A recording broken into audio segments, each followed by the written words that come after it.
rise and welcome to the August 3rd, 2011 meeting of the Danbury Planning Commission.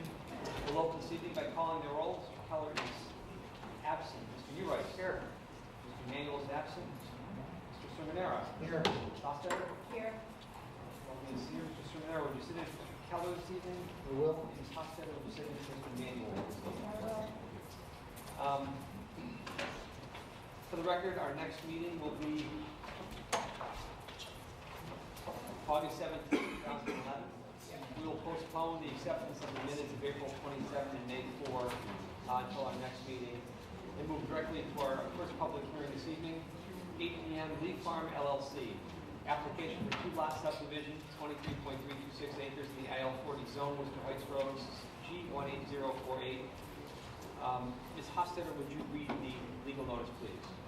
Notice is hereby given that the Planning Commission in the City of Danbury will hold a public hearing commencing at 8 p.m. on August 3rd, 2011 in the City Council Chambers at City Hall at 155 Deerfield Avenue to consider the following matter.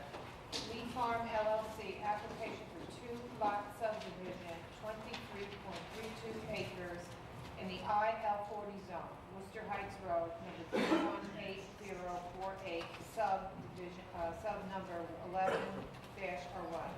Parties and interests and citizens shall have the opportunity to be heard at this time. This is signed Arnold B. Penalty, Junior Chairman. Thank you, Ms. Hofstadter. I did want to mention two things regarding this application before we get rolling. Number one, as Ms. Hofstadter read, this is an application for a two-lot subdivision.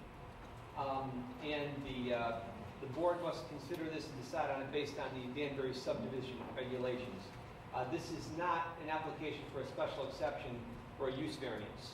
We do not have a site plan, and there's nothing been submitted to us for, nor will there be anything submitted to us for site plan approval. We don't know where the buildings go, we don't know where the parking is, it's none of the normal things we would see in a use variance, and I wanted to make sure that that was clear. This is basically an application to draw a line on a map, essentially what it boils down to. The second thing I wanted to mention is that the federal government, as you may be aware, is exempt from local planning and zoning laws. They don't have to do what everyone else has to do if they own or want to use a piece of land. They don't have to submit a site plan, wetlands, permits, all the things that people normally have to do when they want to build something. The federal government is exempt from that, and I wanted to make sure everybody was aware of that too. So having said those two things, is there anyone wishing to speak in favor of this application? Tony J.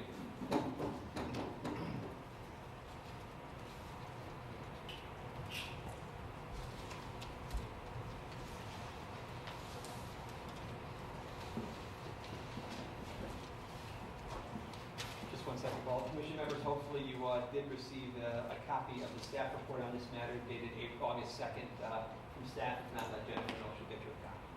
Sorry, Paul. Thank you. Members of the Planning Commission, Mr. Chairman, my name is Paul Jacob, attorney at law, and I represent the applicant, Leaf Farm LLC. The application was to create a one-lot subdivision of 17.236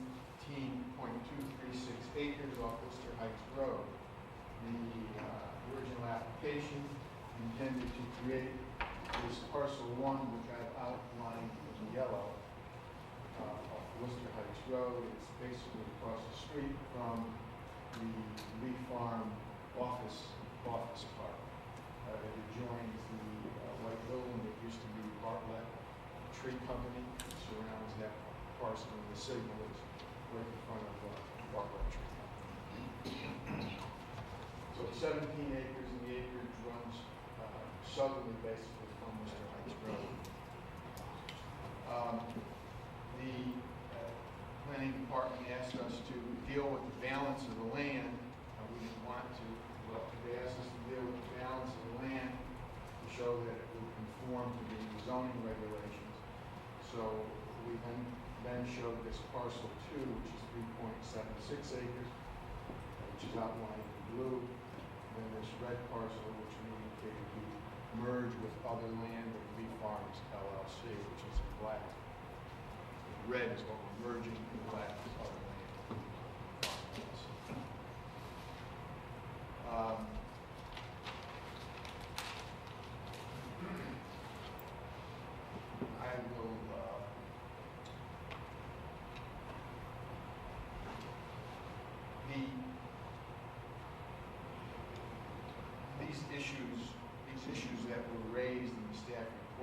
Otherwise, it's, as you indicated, very simple, one-lot subdivision now, two-lot subdivision. There's no proposal by the applicant to build anything subsequent. It's obvious, it's knowledge by everyone that the United States of America intends on purchasing these properties. Could you speak up, please? Presumably put up a,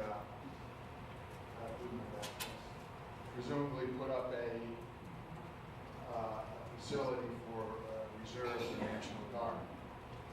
But that's out of my jurisdiction, and I don't have any plans that show that. Probably know as much about it. But in any event,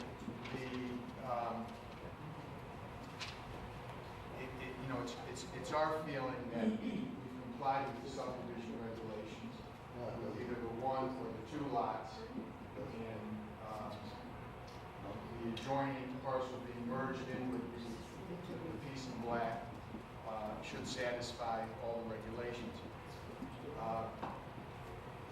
Issues have been raised, and I assume there's issues that these issues are something that we should address. I don't really know the conclusion, whether this affects the subdivision or not, but I'll address them the best I can. To do that, I have to go into a little background of the property. The property is currently owned by Lee Farm LLC. The principals of Lee Farm LLC are 4 grandchildren of Frank H. Lee. Frank H. Lee was a prominent resident in the city of Danbury back in the 1800s, 1900s. He was a furrier and hat manufacturer in Danbury. He acquired and accumulated approximately 500 acres of land over his lifetime. Passed away in the 30s. He sold off a couple of pieces. He sold off a piece to Barton. He sold off a piece to Goodrich, Perkinelmer originally. He sold off a piece to the Lee Farm office building, which is, here's the signal I talked about earlier, down the road, right there. And he sold off quite a bit of property to the state of Connecticut for road widening, for the interchange, and for Route 7 widening. And so what's left comes out to be about 350 acres, more or less. It's not been put all of the survey by Lee Farm LLC. There's maps on it. This particular map, which is dated 1928, Frank H. Lee, 1928, was an accumulation of all the parcels he purchased over the time period. And the person who did it back then tried to identify the piece, the size of it, the adjoining owners, because it's very difficult to locate some of these parcels. You have to put the adjoining owners on it to show where they all are. We tried to do that in our title search. It was extremely difficult. But in any event, that's what this map shows. It was done in 1927. It shows Old Boston Post Road, which runs from north to south. Matt Reynolds from Wyndham Land Surveying is here with an accumulation of many maps that show the existence of this road by numerous surveyors, and running from Worcester Heights down to Stars Plain. It shows homes off the road. It shows farming off the road. It shows proposed lots off the road in Lake Wabeeka. So, it's our position unequivocally that this was a road dedicated to the town pursuant to the common law in many cases, and that it has never been discontinued by the city of Danbury. It shouldn't be a burden on us to establish that there's a deed. There's no deed. There's no deed probably to have the roads in Danbury, because the deeding of roads really came about 50, 60 years ago when the subdivision regulations came about, and it was required to start deeding. Before that, when towns were settled, they scratched out a road, and when that road was used by the public, it became a public road until the city discontinued it by formal action or until it was abandoned by the owners of the property. So, and you've heard the term that the property owners on each side generally own to the center of the road when a road has not been formally deeded to a town. Again, I don't think it's our burden, as indicated here, to establish ownership. Case law in Connecticut has indicated that they've indicated, well, they didn't indicate that, they've indicated that the commission, planning commission, really has no jurisdiction over ownership of roads. And I'm reading from a case called Planning Commission of Enfield, no, I'm sorry, it's Charles Sedgwirsky versus Planning Commission of Enfield, where it says that it is well settled that a commission cannot decide issues of title or ownership of real property. The commission does not have the authority to determine whether the claimed right-of-way is a public highway, since that conclusion can only be made by a judicial authority in a quiet title action governed by general statute. This was a very similar case where the applicant was claiming it was a town road, and the commission found it wasn't. The courts actually overturned the finding of the commission. But it's really neither here nor there to us, really. We don't, at this point, care if it is or isn't. We're just trying to deal with one lot subdivision, now a 2-lot subdivision. But it's imposed upon us, I assume, that we have to answer these questions and burdens that rest upon us. So the first thing is, what I've said, and then what Mr. Reynolds was, Matt Reynolds will say and show you about how this road, where it exists, the properties off it, et cetera, et cetera.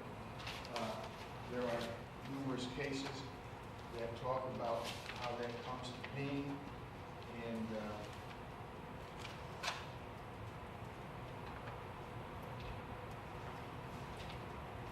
case called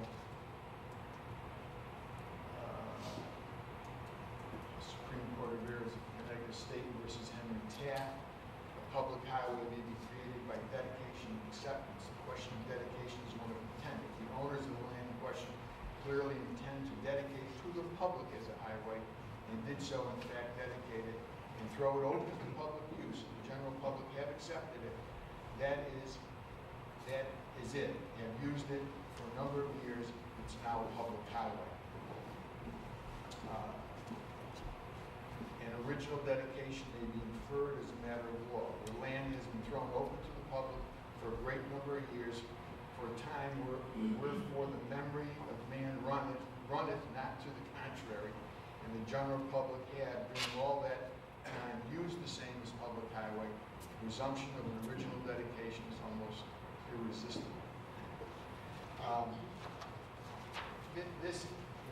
This highway, called Old Boston Post Road, obviously goes back centuries.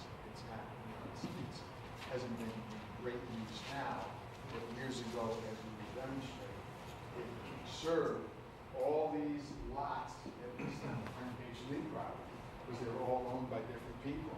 And then it went further south through Waukega to Stars Plain Road. So I guess what I'm getting at and trying to address is the issue, I believe the issue, that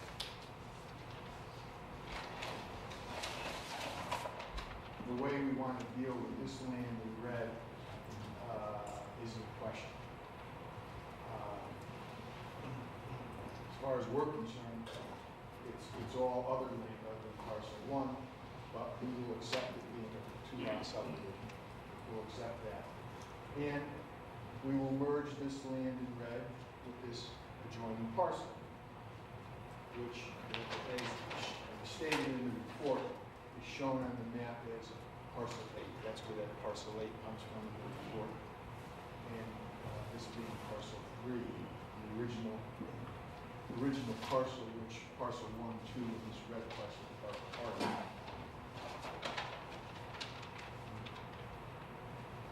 The 3 parcels are part of this original parcel 3, originally 36 acres, but a piece was sold out to the nephew, and then some portions of it were sold out to Perkinello.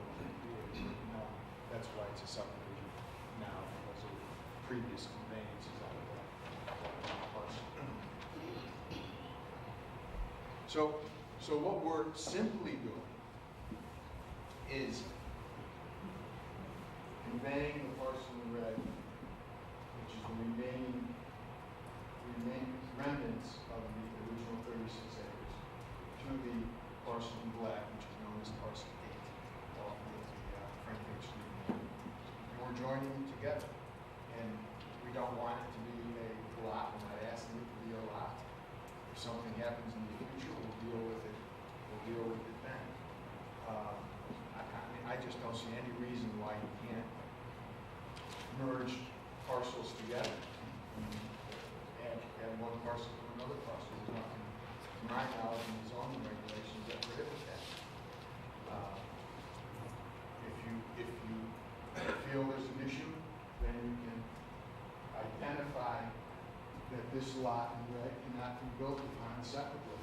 That you can only build upon the parcel in black, as a non-conforming lot. I offer that as a suggestion just to finish up these issues. Then you can, there's no question in the regulations that this would be a non-conforming lot or a conforming lot if you found Boston Post Road to be a proposed road. But we would agree that you could not build on this remnant to resolve the issue. Okay. Do you have any questions? I know it's a little confusing about turning over the map. Questions for Attorney Jaber? Joel? Just a comment. It seemed to me back in 2002, 2003, there was an issue about the roadway that joins Old Ridgeberry Road along the western perimeter of Barringer. And there's a portion that was kind of grown up. But while there was not a deed involved in that, it seemed like the city's position at that time was that's a public roadway. I don't see how this is different. Well, I mean, virtually all your roads that preceded subdivision regulations didn't have deeds. I mean, obviously 1685 was whenever the city was created. When they established Main Street, there was no planning department, planning commission to accept deeds from the settlers at that time. I mean, those roads were created. This road they didn't create at that time. I don't even know. And they became public rights of way as these cases talk about. Until the city has to take action to abandon it, and we couldn't find, or discontinue, we couldn't find any action that the city had taken to discontinue. Mr. Chairman? Go ahead, Joel. I'm just from this commission's perspective, I think this is a pretty neat issue. I don't know how much time the rest of the commission wants to spend, but I know it's raised in staff. Let the applicant do their presentation. Well, I'm only doing it because I think I need to address it. If I don't need to address it, we'll just continue our discussion. No, proceed. Okay.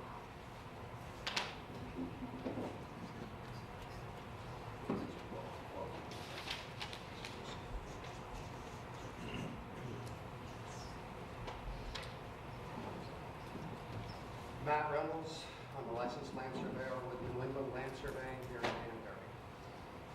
What I'd like to talk about tonight is my knowledge of the property, having surveyed this property for Lee Farm LLC, and my knowledge of Old Boston Post Road, and of having done survey work here in Danbury for the past 40 years. I have some old aerial photographs of the property here. Start with this one, 1934. We can find these photographs right out of the state library has these old aerial photographs. And I'll try and get out of the way while I explain. Here's Worcester Heights Road. The parcel we're talking about that Paul referred to is basically right here. That's why I listed it as subject parcel. The roadway that we're all calling Old Boston Post Road starts here at Worcester Heights Road, and it runs south. And it's very difficult. I realize it's very difficult for you to see it from where is sitting, but it runs south through here, and you'd have to really look at this hard. You'd have to get close to it to see it, but it runs south, and at this point, it's about at Worcester Mountain State Park. Lake Wabega's community is a little further south, and it terminates at Stars Plain Road. In 1934, as you can see, a lot of this land has been cleared. It's much more wooded today. There's far more woodlands today than there was in 1934. Obviously, there was a lot of use in here. There were probably woodlots. This road, I'm sure, saw a lot of use near the beginning of the 20th century. I'm sure there was a lot of use on that road.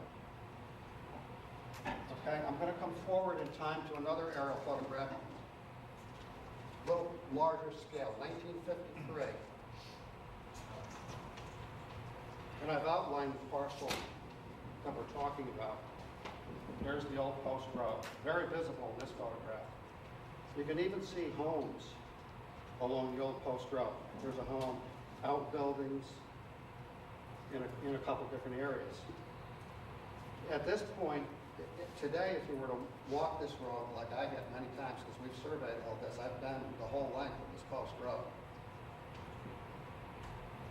It's been dammed, and quite a bit of water has backed up into this area. So it looks completely different than it did almost 60 years ago. But again, I think this demonstrates that this road was in a lot of use. I can tell you from being out there and doing all the survey work, I've met many people walking this road. There's still people that walk it. They walk their dogs. There's a lot of evidence of ATVs that run back and forth on this road. You can drive it. We've driven it. We've driven it as far south as Worcester Mountain State Park and all the way back. It's not very easy, but it is passable. Okay, I'd like to bring up some other maps that I have that we uncovered from the research and doing the survey work here. When we first undertook the survey work, we went to the state of Connecticut to find out what records they had for Worcester Mountain State Park. So we were clear about the boundaries between Lake Farm LLC and Worcester Mountain State Park. And they supplied several documents. One is dated 1953, and it's essentially an outline of the lands that they acquired for Worcester Mountain State Park. Let me just click this so I don't lose it. And this is not a very good print.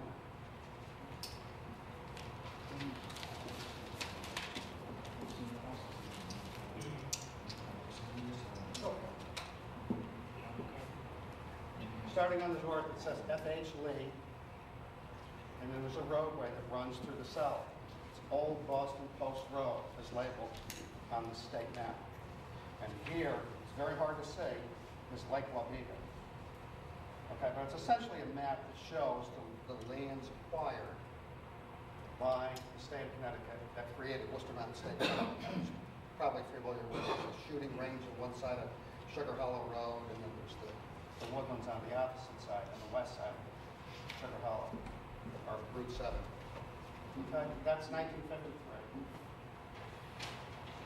Then when Lake Wabega was developed in the early 50s, they created lots all along the old post road. These are the filed maps right from the town clerk's office, and you can clearly see Old Boston Post Road, lots of little lots that adjoined right on the old post road.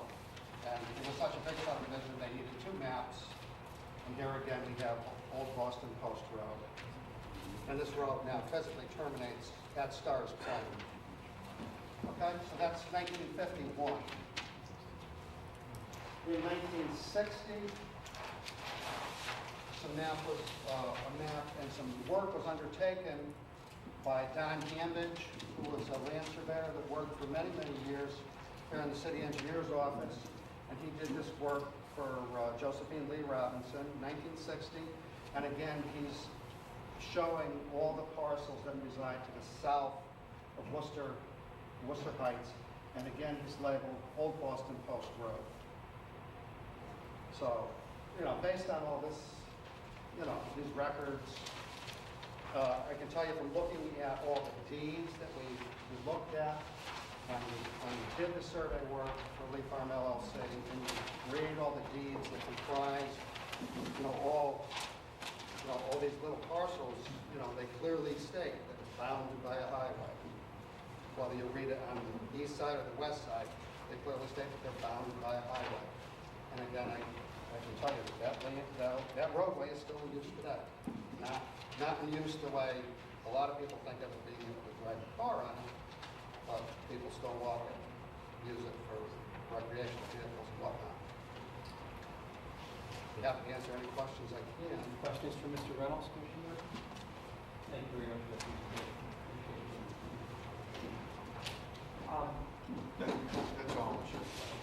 No, I appreciate the testimony on the issue, bro. I think a lot of that can be worked out with staff, but I think that's plenty of issue.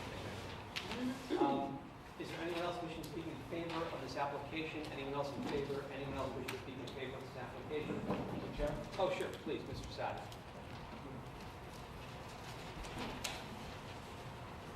Thank you, Mr. Chairman, members of the commission. Speak up as well, because I know from our council meeting last night that the audio system's not working, but we're going to try to deal with that. That being said, obviously, as you said, Mr. Chairman, the military is looking at purchasing this property to build a joint reserve center. It's something that has been debated publicly, has been significantly downsized. That's not in front of you tonight, but the result of it is in that this subdivision is sort of the final step in this process. The upper parcel of Lee Farm is no longer going to be considered for use, and that the Department of the Army and the U.S. military has been working with the city and other agencies to comply with their requirements and their concerns. And just for the record, I'd like to note that, as you probably know, that many of the federal environmental requirements as well as sustainable energy requirements are more strict than even our local ones. And this facility would be subject to that. That being said, the evidence has been presented by the applicant with regard to the road's use, I think seems to rebut any presumption that this road has been abandoned or discontinued as a public highway or thoroughfare. And in fact, going just even an internet search, looking at vision appraisal, listing it as Old Boston Post Road, going back to documents and references to both colonial, Civil War times, 1920s and 30s, it is referred to as a public highway, a thoroughfare, a road. It is used, it is referenced, it meets and bounds when properties are being referenced. That being said, I think there's enough before you to ameliorate the concern that you may have. That being said, if you do still have a concern, I think Attorney Jaber said this, and I believe your corporation counsel will support the position that you don't necessarily have to come to a definitive decision on the actual status of the road to approve this subdivision, so long as that parcel that's being merged in the rear of the overall map there is not going to be used, which it's not proposed to be used. The remaining parcel clearly abuts on an undisputed, irrefutable public highway. Not to say that Boston Road is not a public highway. So that being said, the only thing I would underscore is, and this is not the fault or the responsibility necessarily of the commission, is a time frame that is pressing here. And in as much as you can put together your record and determine this issue as soon as possible, it will help avoid the possibility of halting years of work, negotiation, and compromise reduction in size for something that we can have a positive impact in Danbury overall, keep our 411th Civil Affairs Battalion here, and allow for actually a less intrusive use than what could be allowed, both as of right and as special exception on significant portions, not only that property, but other properties in the Lee Farm portfolio. With that, Commissioners, I thank you for your time. I'm more than willing to answer any questions and to present. You can see this on your own internet site, the reference to Boston Post Road, and vision appraisals, review of Danbury, and its tax assessment field cards. Go ahead. Mr. Sada, just for the record, you're testifying as a citizen, a councilman, but not as. I apologize for the U.S. record, Army? Tom Sadi, member of the city council from the board. But not a member of the U.S. Army? I am a member of the Army Reserve. However, just to be clear for the record, my unit is not slated to move to this reserve center. I'm not paid in any way by the Army Reserve on this, and I'm only trying to clarify the issue here as a citizen, and as someone who believes that the overall compromise worked out here is beneficial. The compromise is not what's before you, the subdivision is, but I see no compensation or been asked to do this. I'm here on my own volition. Thank you, Tom. Thank you, Mr. Chairman. You're welcome. Is there anyone else wishing to speak in favor of this application? Anyone else in favor? Anyone else wishing to speak in favor of this application? Oh, Mr. Rotello. Members of the Commission, Mr. Chairman, Paul Rotello, 13 Linden Place, Danbury. Echoing Councilman Sadi's comments about the compromise and the work that went into this particular proposal. It lasts well over a year, and we think, in some of our opinion anyway, saved some of the most visible and valuable parcels of Lee Farm for future use, hopefully for the citizens of Danbury, and not for intensified industrial use. So in that sense, by downsizing the potential project, which I know we're not specifically here to discuss tonight, and I appreciate the chair's leeway, but in that sense, we have downsized the project by a substantial amount, and in my opinion, saved the best for the property and got rid of the worst and eventually moved it out of Danbury. I would have actually preferred the entire project to be in Danbury, not necessarily on the farm, but you know, we're taking it to get here. Let me speak briefly about the Old Post Road. It's an archaic road. It's commonly referred to as the Old Post Road, and I think a lot of people do think it's a public thoroughfare. Anecdotally, in the past, the stories were passed down from generation to generation, that in the old days, Route 7, what is now considered Route 7, Sugar Hollow Road, was impassable during vernal time. It would flood and it would sink. There were stories that people told their kids that it would sink so much that they would put more macadam down every year. At some point, it was like 75 solid feet of pavement. That's how much it sank. These are exaggerations, but in the exaggeration is some truth. And the truth is that the area from, say, Marcus Dairy to Ridgefield during the springtime can or had been impassable.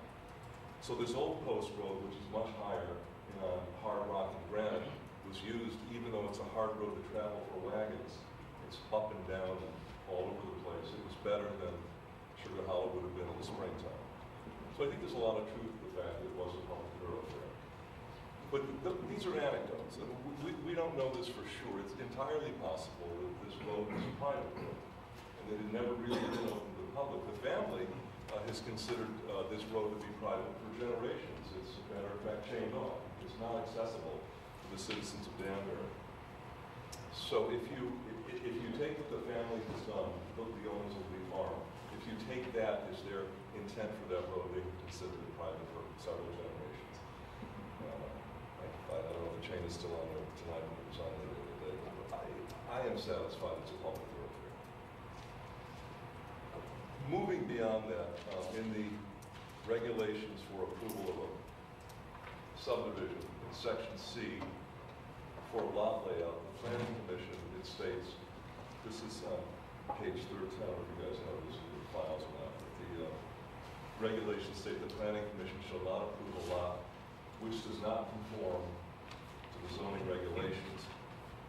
That's Section C, lot layout, that's number 1. And number 3, lots should be laid out so that the driveways have access to a local street and not to a major road carrying general traffic. Now, at number 3, the road that would be carrying general traffic would be Worcester Heights. So according to these regulations, if you were going to design or subdivide or approve a subdivision petition, along Worcester Heights, the access to the lot should be on a local road, which would be the old Boston Post Road. So I don't know how the petitioner is going to deal with that issue, but that is in your regulations under number 3. Number 1's a little trickier, and you guys are gonna have to think about this a bit. The planning commission shall not approve a lot which does not conform to the zoning regulations. Now, we know what the zoning regulations are here, they're IL 40, and you only need essentially 1 acre, and the lot is clearly much bigger than that. But the issue goes more to what is allowed in an IL 40 zone, and what the petitioner, what their intention is to do with that property. And in the accepted and permitted uses, there's 47 of them. There's no mention whatsoever of anything that could be remotely construed as an Army center. It's not even under special exception. The closest you could get would be school. So that's something. Remember, this isn't a use variance. This is just I understand that, but right here in the regulations, before you guys approve a subdivision, it has to conform to the zoning regulations. And the zoning regulations 1 through 37 have no mention of what we all know is going to be done on that property. So that's something you guys are going to have to roll over. I am satisfied that an Army center is like a school. And a school is number 33 in the accepted uses, permitted uses. But We'll. exactly. We'll Right. take that right. So I just want to be clear on those 2 points. And also on my wish list, and it's also in here too, would be a sidewalk. I would love to see a sidewalk when this finally gets built. I know we'll be back here. The Army does not have to come, but it would be great if they could do that. Mr. Heights is twisty attorney, and there's not much room to walk. We're going to have a lot of men and women going back and forth, especially when the shops at Marcus open. There'll be a lot of foot traffic. I would very much like to see a sidewalk along the front. Thank you very much. Thank you, Paul. Thank you. Is there anyone else wishing to speak in favor of this application? Anyone else in favor? Anyone else wishing to speak in favor of this application? Is there anyone wishing to speak in opposition to this application? Anyone in opposition? Anyone wishing to speak in opposition to this application? Please. I don't know. Yeah, you have to step forward and state your name and address for the record, if you will. Oh, she's going to.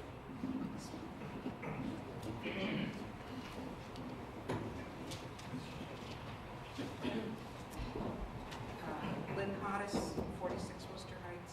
I just have a couple of questions, because this is the first time I've seen this map. And I just looking at it, I look to what the future is, and a lot of my concerns are, you know, like, yes, the Army's going to go into that space. What's going to happen to the other parcels? What's going to happen even across the street? But that's not what's the issue here. My question is, what is this little space? What is this little thing here? Is this so that that can go into here? Why don't you come here, address your questions to the commission, and then we'll give the applicant an opportunity to respond. So you're curious as to Yeah, that. that little area there. That's a piece that co-joins the two other So is that something which means later on that 3-acre lot will be able to go into that back lot? So my questions are more what this is going to do in the future. I know the Boston Post Road, the old Boston Post Road, is somewhat accessible. I mean, like walking back there, you know, you need boots to get through, even in the summertime where it's wet. You know, when you mention maybe making it so that they have some kind of regulation, something set in there that this property in the back, the red and black, is not going to be built on. I mean, that would be nice to know because it is all wetlands. I really and the Army did say they had no intention of using the old Boston Post Road at all. So that would not be part of what the Army wants. The question is what the family wants to do with all that space in the back. Because they own property on the other side of the road too, the Boston Post Road. So really my questions are really more, it's not against, for, just about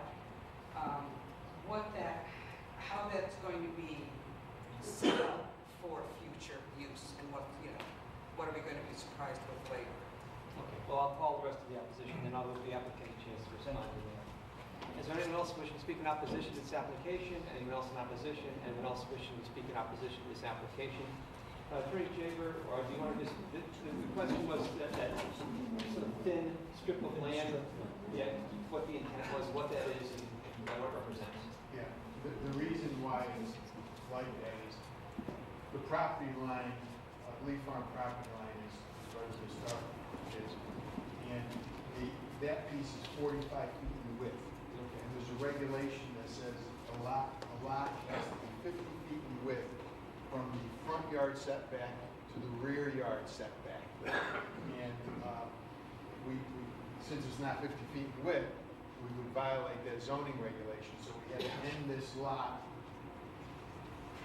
We had to end the lot where it's shown, and then make this just other land and combine it with something else, because it wasn't wide enough to meet the lot width requirements for this lot.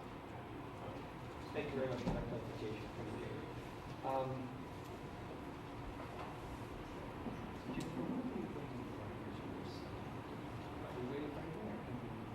Mr. Chairman, at this point, the application was not referred to any other departments. We're now waiting for departmental responses. What we would request is to allow the applicant to work out the issue with the public road versus private road, work that out with staff. We are waiting for a revision of the subdivision map to show the meets and bounds as we requested in number 1 of our comments. If there's a public hearing, there's nothing compelling us to keep it open. These are administrative things we can work out. Do these things have to be on the record, or is it kind of? As you know, once the hearing's closed, the applicant's not allowed to submit the revisions that we would be requesting. At this point, we don't have the meets and bounds on the entire subdivision that we'd like to see. It's unfortunate that we're not able, I don't think we're able to close the hearing tonight, because that would not allow the applicant, one, to speak to staff about the public road versus private road, which we would request to work out, and to give them the opportunity to amend the subdivision map. Mr. Chairman? Go ahead, Joel. If you don't mind, I'd like applicant to respond to that. Okay. If you would.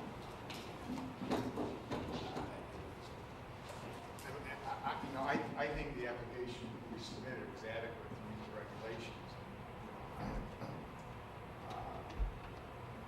I don't know why you really couldn't close it, and we could provide a map that's done often that shows the meets and bounds on that map. It's not an issue to be disputed. Our surveyor will show it on the Mylar to be seen. That's all. I mean, we have no problem doing it.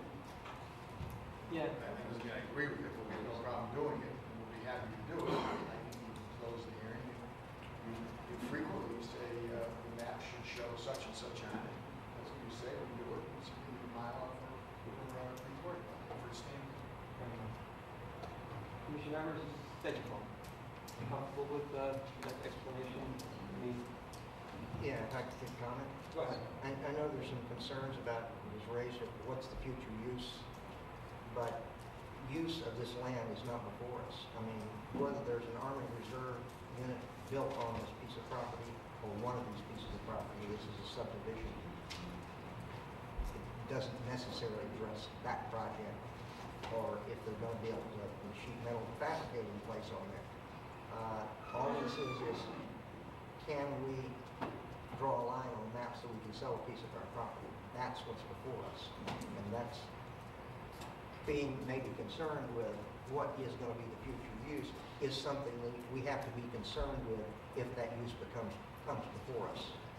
Tonight, it's only about drawing a line. Commission members, motion to close. So moved.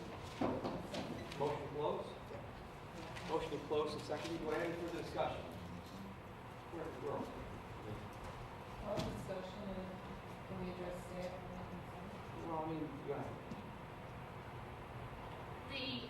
Mr. Chairman, at this point, we certainly would like to entertain Attorney Jaber's compromise to add a stipulation to the Mylar that piece would not be, would be deemed non-buildable. We would like the opportunity to review that by staff. So if you close the hearing, I don't know that we'll be able to do that. Certainly won't be able to receive the information from the applicant, but whatever pleases the commission, I'm not sure Mr. Chairman, how else to advise you. we often close the public hearing and say proviso, whenever we render an opinion, opinion. And since we discussed the proviso, I think it's on the record. I agree, I'm comfortable. So motion has been made to close and seconded. Any further discussion? Hearing none, I'll try your minds. All in favor? No, I meant. Yes, all in favor, signify by saying aye. Aye. Opposed? This matter is closed. Thank you. Mr. Chairman? Go ahead, Joe. Do you want to move this to old business for further consideration later? Yes. Okay, motion to move this to item 3. No, I'm sorry. Item 2. Item 2 under old business for consideration, possible action. Motion has been made to move this to item 2 under our old business agenda. Commissioners, or your second? Second, Mr. Sermonera. Any further discussion? All in favor, signify by saying aye. Aye. Opposed? The matter of Big Farm will be moved to item 2 under old business. Thank you very much. We're going to keep moving forward to the second item on our agenda under continuation of public hearings. C&W Development LLC application for a special exception for sewage treatment facility, coffee environmental solutions in the ID80 zone. 46 Beaverbrook Road, K12176, special exception 710. Is there anyone wishing to speak in favor of this application? We'll give the applicant a moment to shift gears.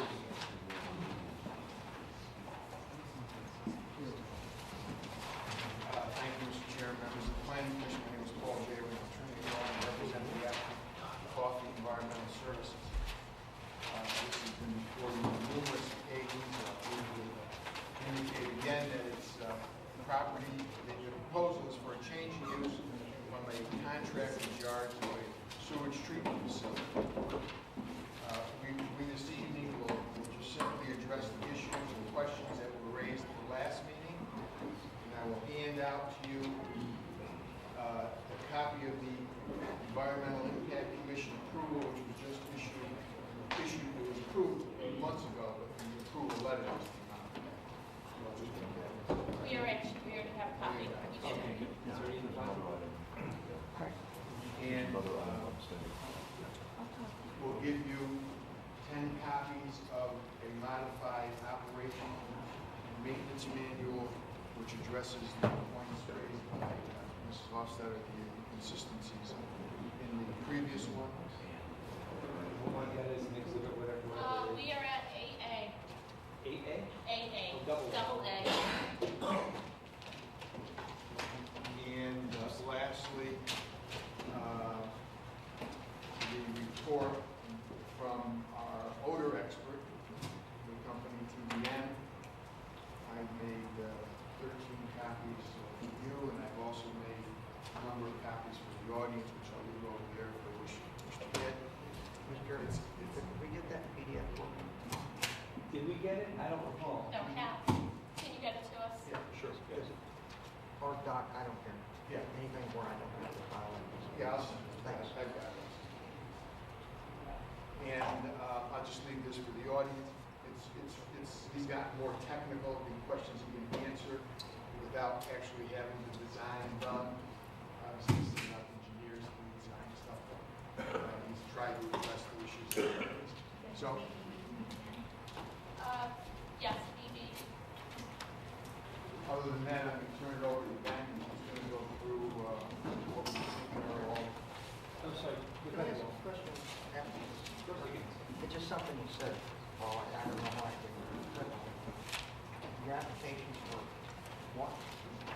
What did you say it was for? A sewer treatment plant? Sewage treatment.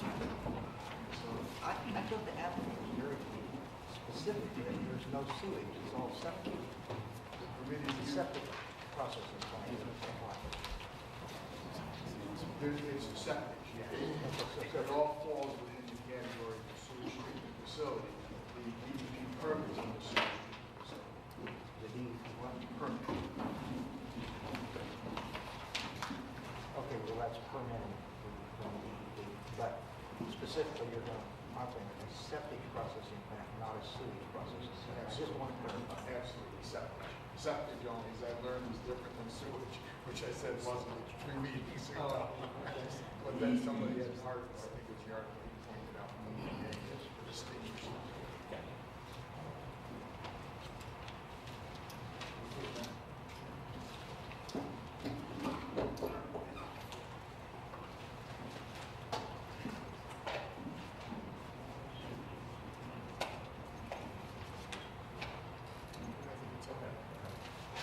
Good evening. For the record, Benjamin Dodo, licensed professional engineer representing the applicant. I'm going to touch on a couple of items that came up at the last meeting. We're going to try to have answered. Some of it, these items are addressed in George Federico's report that Paul just handed out. A couple of them, done some additional research both with George and with the team, and have some answers. Basically, I'm going to start with some of the comments that came. Joel had a question as to the size of the ductwork at the last meeting. And it's in George's report. There's two fan systems of 3,000 cubic feet per minute and 2,000 cubic feet per minute. They're going to have 12 10-inch diameter galvanized ductwork. These are anticipated duct sizes. You get the exact sizing of the fans. And the ductwork change slightly. That was 4 and 1. That's what was presented. It is, and I'm going to go into a little detail on that. So it's changed? No, it hasn't really changed, just the way they work are. And I could touch on that now, Joel. No, I want to, because basically, the system has a capacity of 5,000 cubic feet per minute. Again, this is for the containment area that goes to the carbon filter. Capacity of 4,000 cubic feet per minute for the containment area, and 1,000 for the truck exhaust collection system that we talked about at the last couple of meetings. One fan is going to run constantly, will hold 3,000 cubic feet per minute through. When the second fan comes on, that fan has a 2,000 cubic feet per minute capacity. 1,000 of that will be dedicated to the exhaust. And the additional capacity of that fan will just pull more air through the containment area. So that's where the 3, 2, 4, and 1 come from. It's all outlined here on page 6 of 9. It's in there. Yeah, it is. It'll explain how you're going to divvy up that 2,000. Exactly. And it basically comes out as an auxiliary. I'm going to read the paragraph, just a quick paragraph because George isn't here. The system, again, has a capacity of 5,000. One fan with 3,000 cubic feet per minute will run constantly through the working day, continuously scrub the air within the containment area. The second fan, with a 2,000 cubic feet per minute capacity, will operate once the garage door is open. As soon as the truck door opens, the second fan will turn to draw 1,000 cubic feet of air through the exhaust collection and an additional 1,000 from the containment area. So it adds that additional 2,000 is split, put 1,000 on the exhaust and supplement what's being done on the containment area. With both fans running, the system will have a 5,000 cubic feet per minute capacity. The second fan will continue to operate for 30 minutes after the trucks have left. Should another truck enter during this 30 minutes, the fan will continue to run and shut down 30 minutes after that truck has left. So I think that sort of clarifies and describes the confusion. And the ductwork, those are his anticipated sizes for each one of those fan systems. Okay. And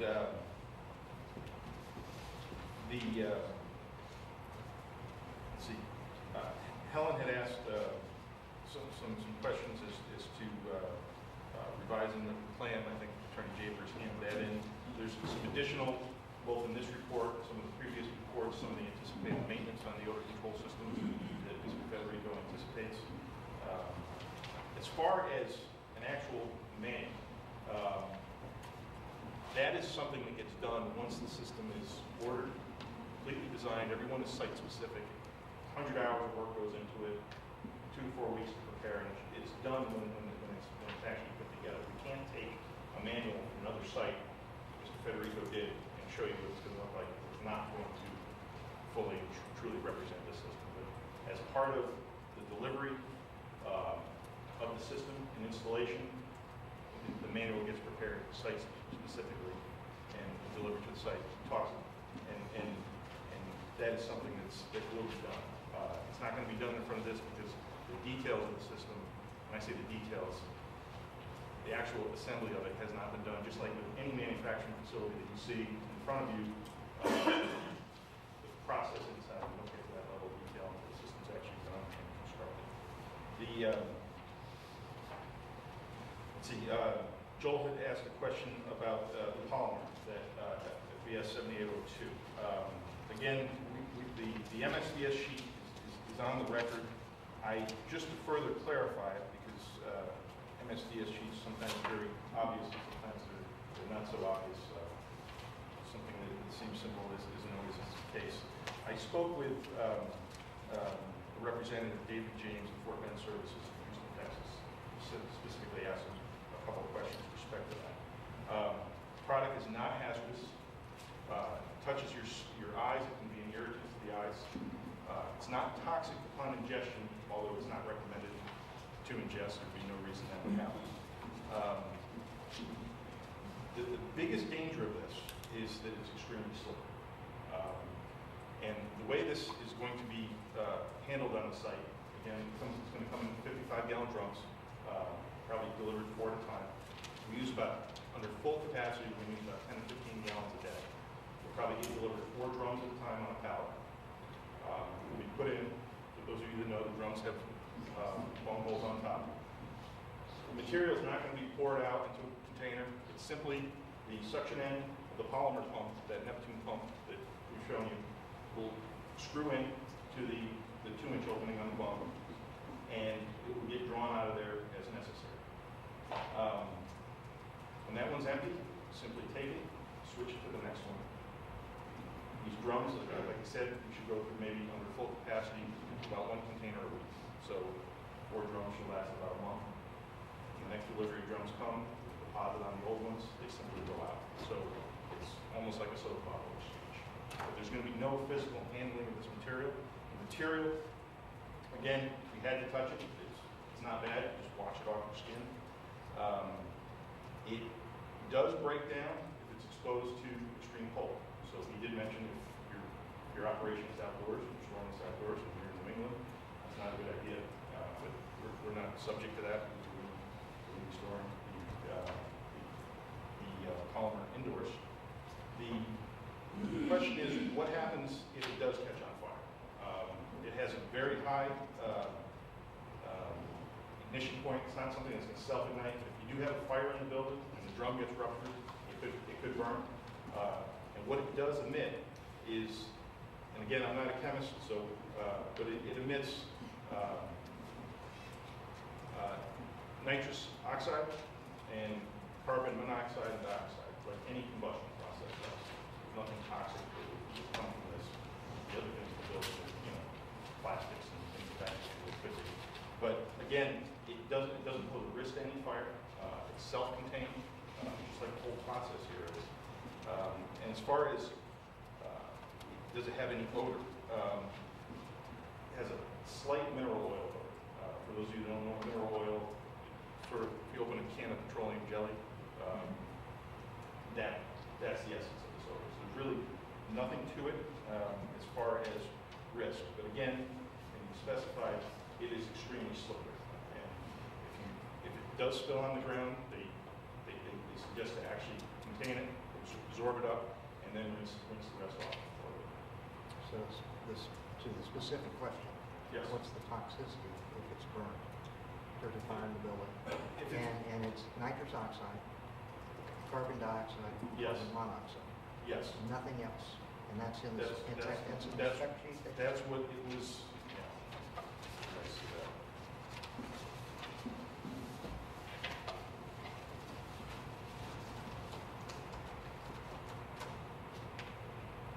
Converges carbon oxides and nitrogen oxides. Yeah. So, like any combustion process. But that's in the spec sheet? It's in the, yes. So Okay. And as far as, excuse me here. Sure.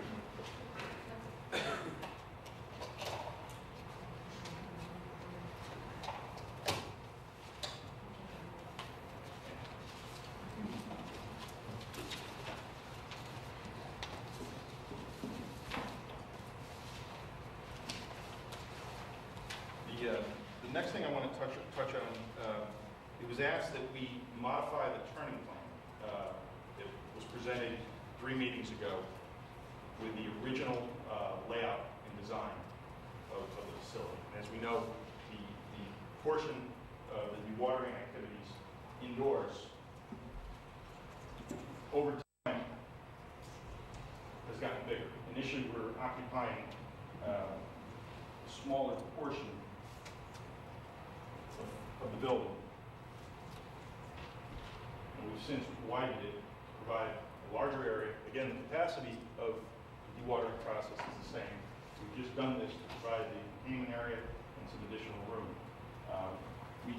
I prepared a revised truck turning path, which again is very similar to the original one, but I've added a couple things to it. Again, here is a typical ingress route coming in, backing in to the facility.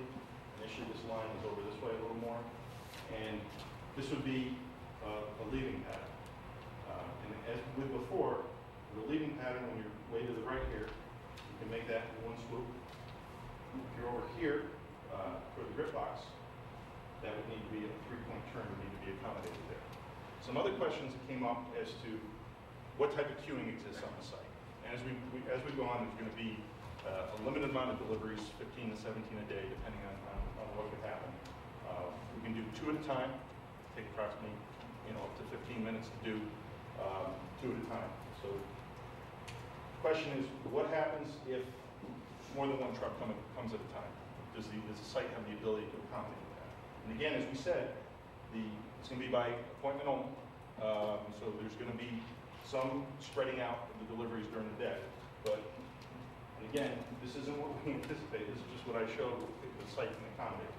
And as you can see here, in green, 1, 2, 3, 4, 5, 6, 7, 8, 9, and 2 inside, 10, 11.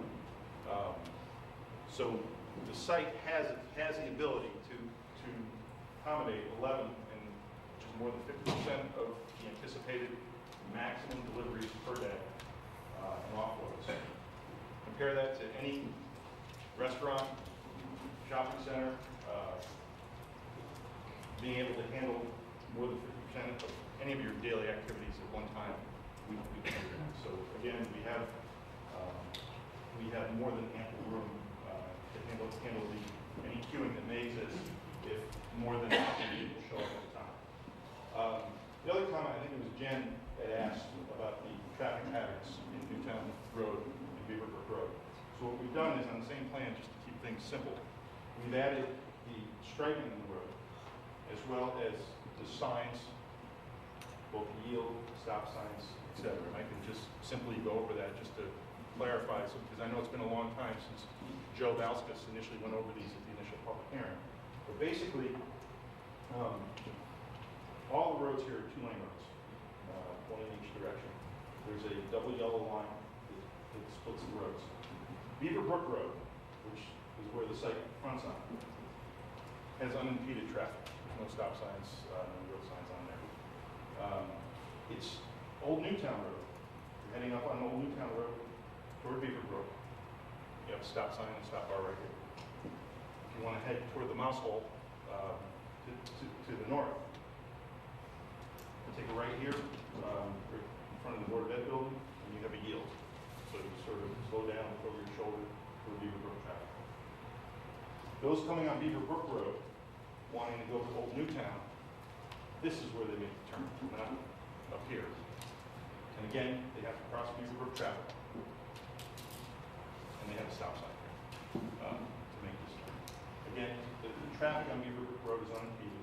And as we said, this site plan and this driveway location was carefully done, carefully chosen for the previous approval. The old driveway was here, and it was a driveway that served the residents. It came out right in this area, in amongst the yield, and where there was some crossing traffic. Determined this was the best site location for the driveway, best site distance to either side, and you can also see down Old Newtown Road as well from that. But again, we've added that to the plan just to clarify some of the patterns there that wasn't necessarily shown on there. I know Joe touched on it. The The other comment is to the, and sort of to tie into this, there's been a minor change to the floor plan. Basically the doors, they got wider, as we said.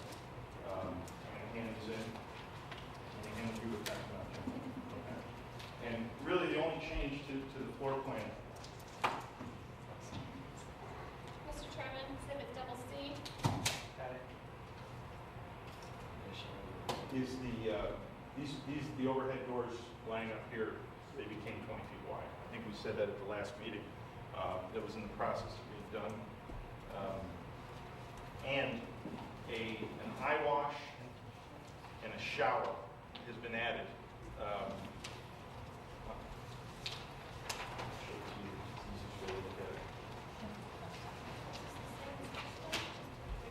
Yeah, that's a bigger version for you, just a full size.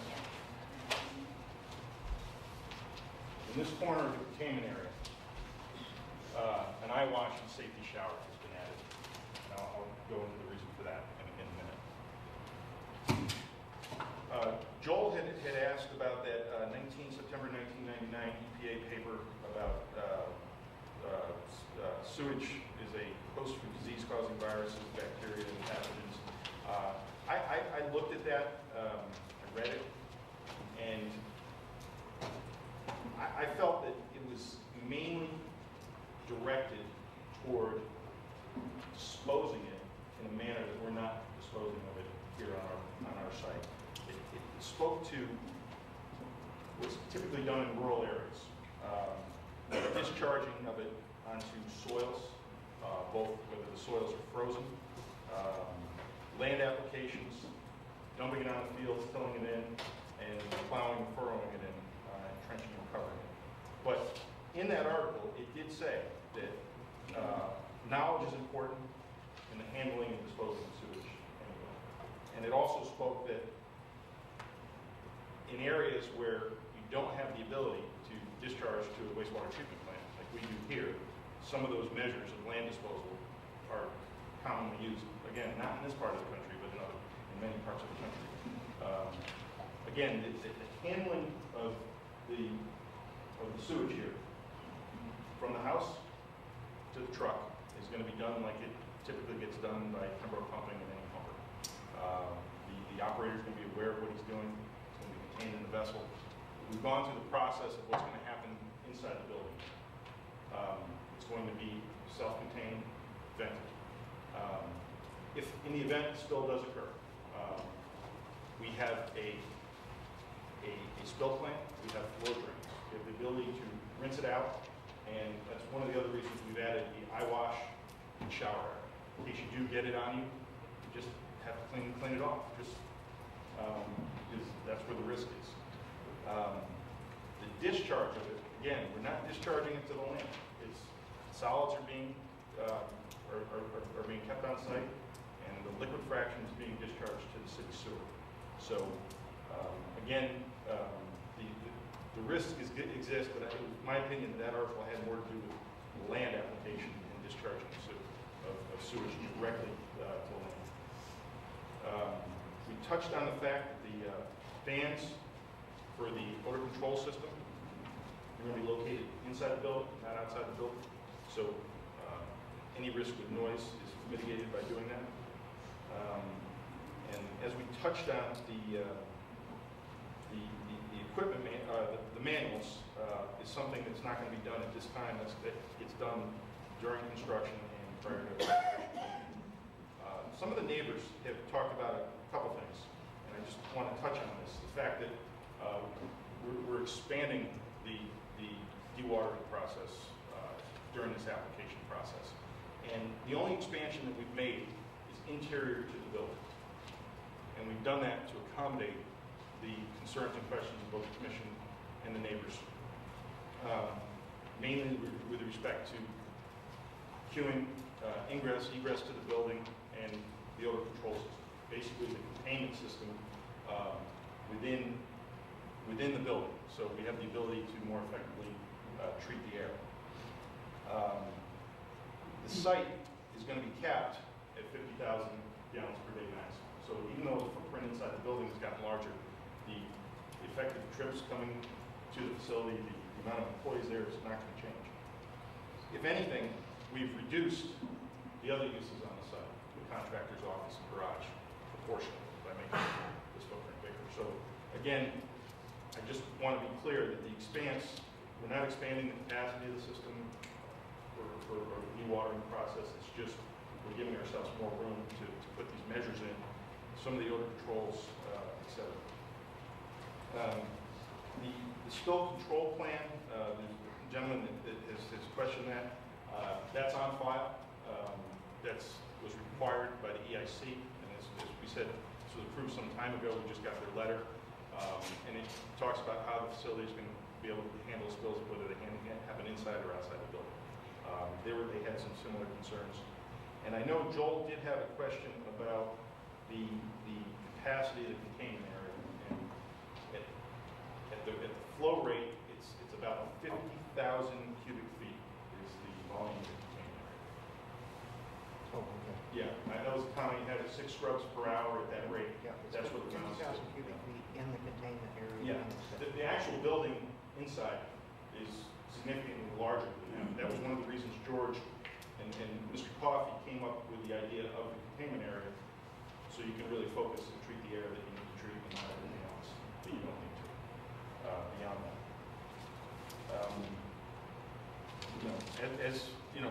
As we said, the Coffeys have been in this business for 40 years. They know how to handle septic and sewage. Really simply, the dewatering process that we've discussed. And I think you'll find that Mr. Federico, I know he gave you some PowerPoint presentation before, but in this latest report, coupled with what he's given you before, I think he answers a lot of the outstanding questions with respect to capacities, anticipated sizes of equipment, sizes of the ductwork. Again, the anticipated sizes of ductwork and the effectiveness of the odor control system and the anticipated maintenance. And you see that it's pretty limited to the maintenance that's required on the systems once they get up and operating.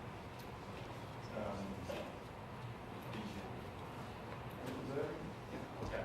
I'll be happy to answer any questions anyone may have. Questions for Ben, Commission members this time? Mr. Chairman, I have a few on the operations plan. Go ahead, Howard. We had, who testified that we would have take calls for emergencies. That's no longer in here. Is that been eliminated? Yes, that has been. Yeah. This is strictly not heat department. Yes, it was sort of left up that was vague. And so we asked what happens when you have emergencies now. And what happens now is you go in the middle of the night, you pump it, and then you wait till the morning to offload. And that's going to continue. So that was eliminated now. Because it left to some confusion. All right, and then manning the site during any activity, including, elimination of the liquid, that's not mentioned. That's because, unfortunately, we still haven't heard from public utilities. And that's going to dictate, and that's as we had indicated, we anticipate having 2 employees during the day, during the 8 to 5 hours when the offloading occurs. What we don't know is if we can discharge during those hours to the city system, those 2 employees should suffice, and there'll be no need to operate overnight. But we anticipate that there may be a need to obviously accept the deliveries during the day from 8 to 5, but we may have to discharge at night to the city sewer due to peaking issues. In that case, there'd be 1 employee. And again, we don't know that answer yet because we haven't been given direction by the public utilities. But it's not going to be automated if that's your question. It can't be. For a better operations plan, it's just, I don't know. What about education of staff for emergencies and that kind of thing? Is there any training? And, it's not much spoke out here. So I'm just looking for these other things. An operations plan to me is far more detailed than I'm seeing here. Okay. Well, there. And I understand about the maintenance, you have to wait for the Okay. design to be built on it. But like, for example, if in an operations plan, you might put that in the case where the city might call us due to peaking issues, we'll have we'll extend manning of the site until, what that is part of the operations plan. Well, the peaking issues could be daily. I mean, that could be part of your daily operation, meaning you have to discharge at night. Yeah, or maybe occasional, or whatever, it's in here. Okay. Right now, it's not in there. Okay, we'll see what we can do to buffer, Think but, about all the possibilities, and, so you can overcome any unanticipated. And to look at an emergency situation, so we'll read the plaque on the wall, I mean, I don't know. understood. And some of the items too, that I know we've discussed this, and this during our June 20th meeting with the engineering and public utilities staff. We talked about other issues. It may not just be overnight. It could be during spring flooding when the plant is completely inundated. That they have the ability to pick up the phone and call Mr. Coffey. He's willing to do these things. Unfortunately, we just haven't gotten a response from them. But we can, so emergencies and what would happen under example situations. And did you say training too? Yeah, Yeah, okay. because if an emergency occurs, Yeah. nobody knows what to do, then, they need to be trained ahead of time to Okay. anticipate such things. Even something for the haulers to understand better than what I'm seeing here about the same thing. Okay, and there will be, just as part of the equipment suppliers, when those come, there's a full, you don't just start running on day one. There's a setup and Right, instruction but period. that has to keep and operation. going. Yeah, exactly. Okay. We'll get that for you. Anything else for benefit time, Commissioner? Few things. Go ahead, Joel. You'll give me a lot of things, Mr. Chairman. We'll see about that. Okay. Let's start with the air handling system. Yes. The 2,000, 3,000 cubic feet per minute fans. During operating hours, 3,000 cubic feet per minute vacuum system, if you will, pump system, be in operation constantly. And the 2,000 will kick in when a truck comes in. Yes. Truck, until it reaches. What is the negative atmosphere that will be on that room and on the building during those times? I have to have George get that for you, Joe. Okay. What was the question? I'm sorry. We'll talk about the pressure. What's the negative atmosphere that will be maintained on the containment area and on the building? They were previously represented, there'll always be a negative pressure maintained on the building. Okay, no answer, or that will be. I'm going to have to get that Okay. answered. I don't have that. Now, during the non-working hours, both of those systems will be shut down, right?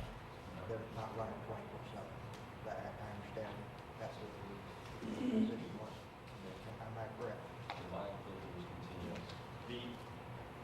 You're correct with that system. The biofilter will run 24/7. This is the carbon filter you're asking. Yes. How is this building heated? Force hot air? Force hot air. Forced hot air? Yes. How's it fired? Well, Well, where is that located on the plan? Where are those heating facilities? We got to that point. Yeah. They're in the We building? can answer that for They're you. in the building? Excuse me? They're in the building. Yes. So the location of the furnace then? Yeah, location of furnace. Yeah.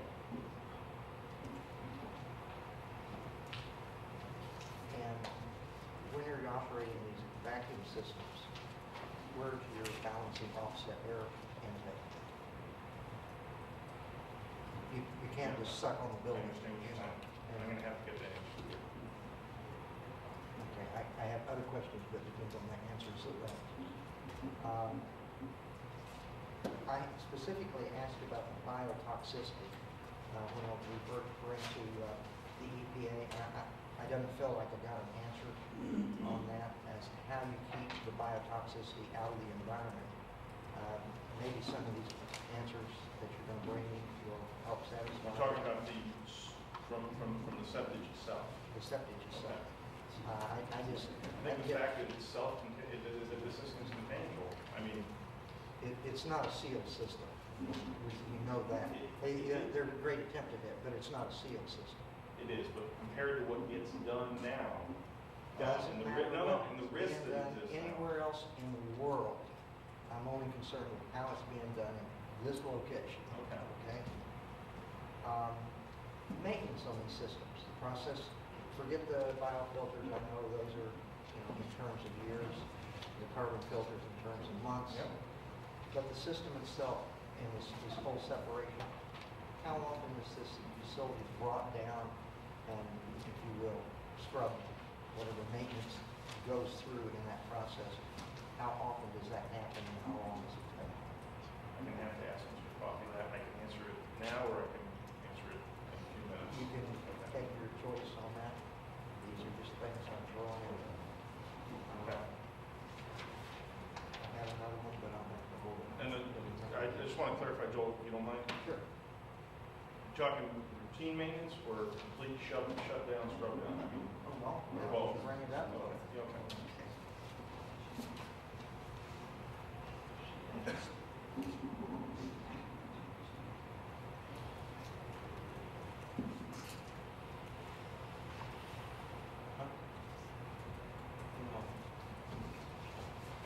Okay, thank you. Joel, any other questions for Ben at this time? Go ahead.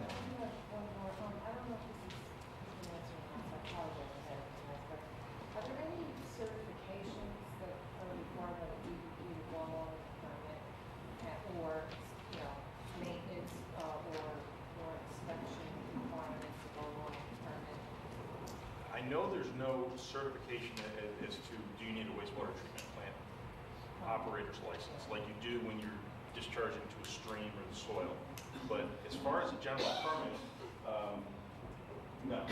I can get some information to you if there's any reporting that we have to do beyond that. Right, Inspections. anything that you have to do in connection. I'm not sure about that, but I know for a fact the licenses that are required, say for instance, the city plan, where you discharge to a stream, are not required here because we're not discharging to a stream, we're discharging to the city. Right, I just want to know what if anything is connection and connected in terms of requirements by the operator to satisfy.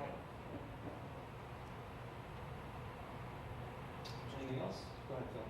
Yeah, this is for staff actually. Is traffic come back to us from the Mr. Chairman? Go ahead, yeah. I spoke to Abdul this afternoon, and he's waiting for the ingress and egress turning plan and the interior movement plan that we requested at the last meeting. So, are you submitting those? Or I do submitted have? last week, Okay. Should be on, if Well, you need more do you know copies. what date you submitted? I can get it, Yeah, if you 27th, can. 28th. All right. We'll be sending those to the traffic engineer for his review. And looking, I just didn't know if traffic anticipates possible adding a sign or another stop sign at that intersection or anything like I that. don't, just for the record, as part of the first approval, it was required that we have a stop sign on the way out of the facility. And that's on the site plan, that hasn't changed. But I don't think there's any need to in this case. Beaverbrook Road is the through road, it's the other ones that are controlled. But there is, I didn't mention that, but there is a stop sign internal to the site for vehicles exiting. And that's always been there. Thank you, Ben.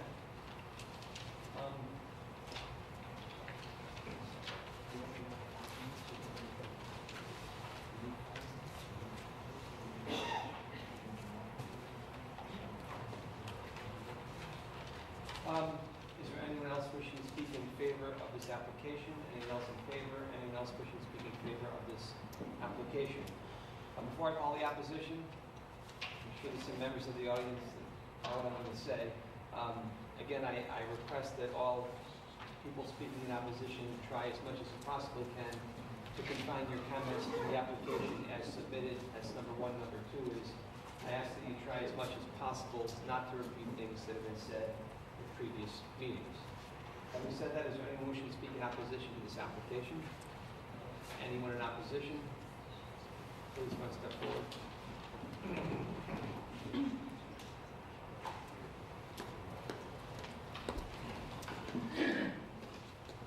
Kathleen Kelly, 38 Beaverbrook Road.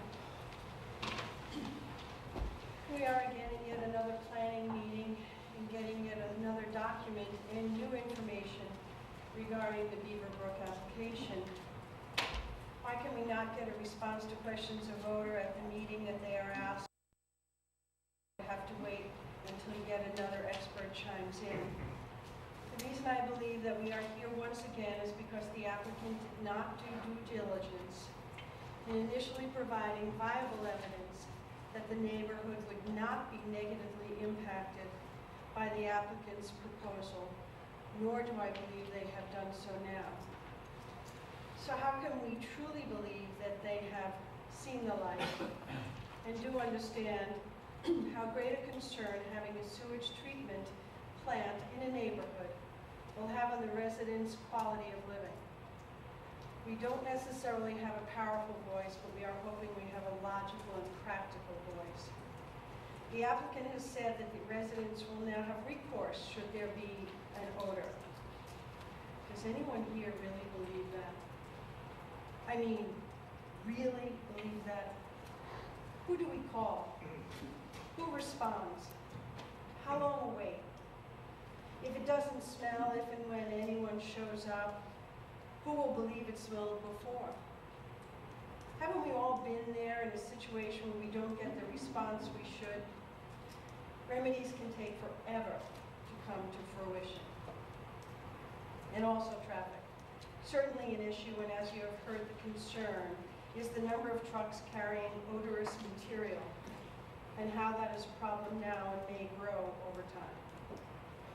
Finally, the operating word of the applicant has become guaranteed. With all due respect, since most of us believe more in the common cliche, there are really no guarantees. How can we therefore have any faith in the guarantees laid out by this applicant? Thank you very much. Is there anyone else wishing to speak in opposition to this application? Why don't you go to the back here and then we'll come back.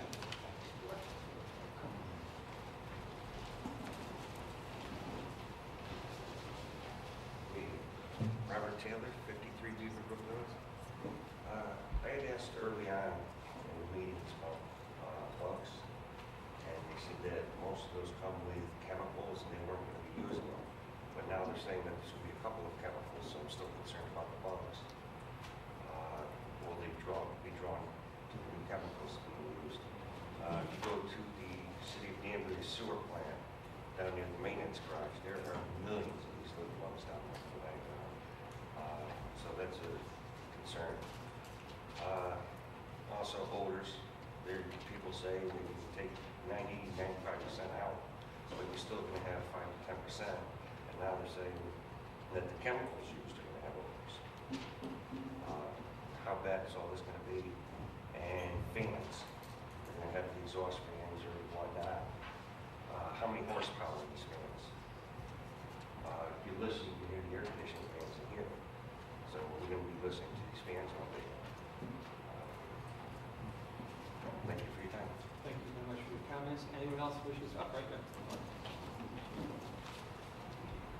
John Janelle, I live at 1 Beaverbrook Road.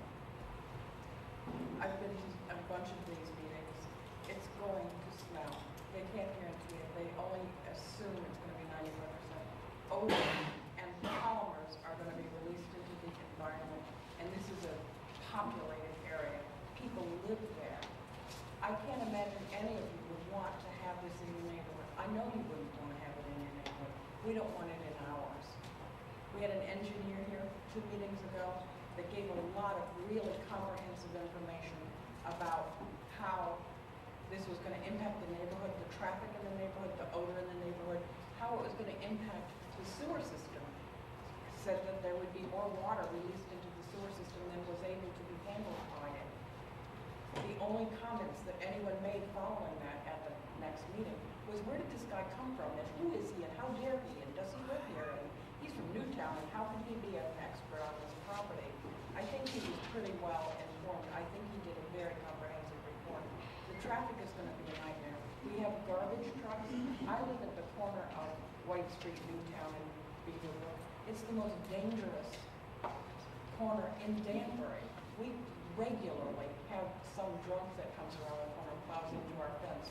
How do I imagine that these trucks aren't going to come around? It's a dangerous intersection around the corner and spill at our driveway. I'm very concerned about this. I don't know what, wants it. There's only opposition. No one ever gets up to speak in favor of this. The only people that are in favor of it are the ones that are going to be making money on it. I'm concerned. I don't care. I don't want this to happen. Thank you very much. Anyone else wish to speak in opposition? Sir, will you step forward? You guys can choose who goes first.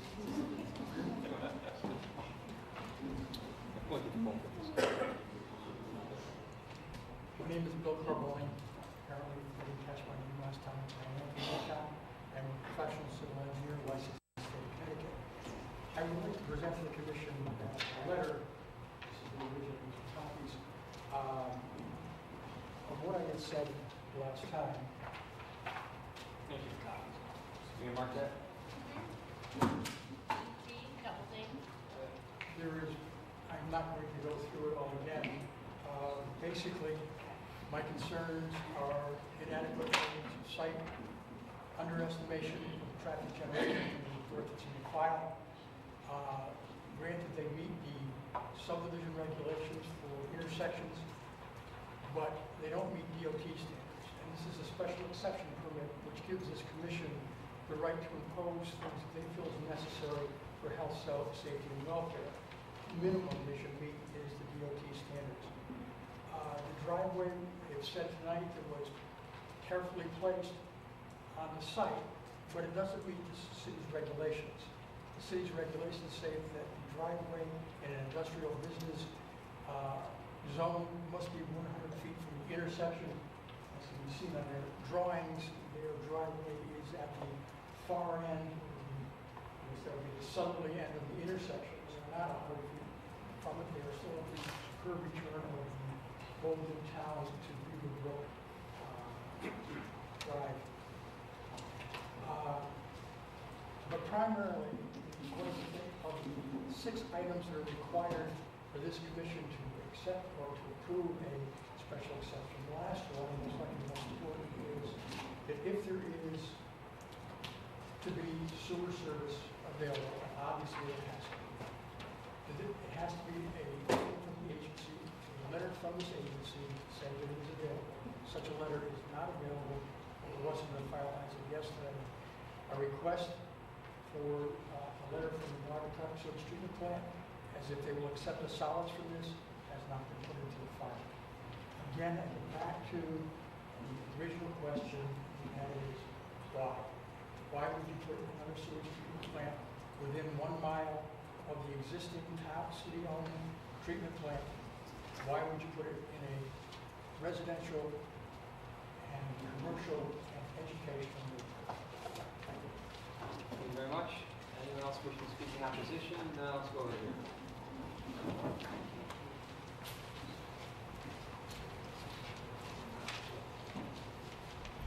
Hi, my name is Emilius O'Teal. I'm a public septic competitor of Pembroke. Since the last time we were here, I think I read the paper that no further applications can be made, correct? I'm sorry. I read No further applications? for this type of system to be made. There could be another one filed tomorrow.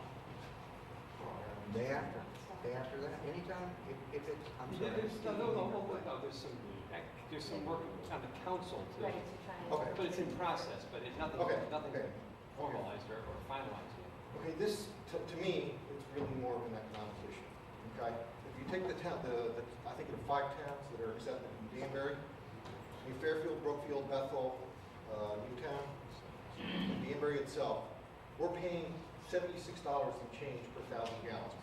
That's what we pay with Danbury Sewer Plant. Okay, we have to be careful to confine our comments to land use issues and not necessarily financial issues, but if, well, I'll give you a little bit of leeway. all right, I'll give you a little bit of leeway, so. Okay, I appreciate that. From an operating point of view, they will be able to unload at $5, more or less. I'm not counting their original capital investment in the facility, but from an operating perspective. Now, if you would hand me this permit today, I would consider the following thing. Sell my trucks, don't need employees to go to homes and dig holes. I just throw up a shingle and say, okay, you know what? Danbury is charging 76, I'll charge you 50. That's the issue. Okay, so I'll keep it short. I appreciate that. Thank you very much. Anyone else wishing to speak in opposition? Sir, right here, I'm sorry. Well, I actually pointed out last night.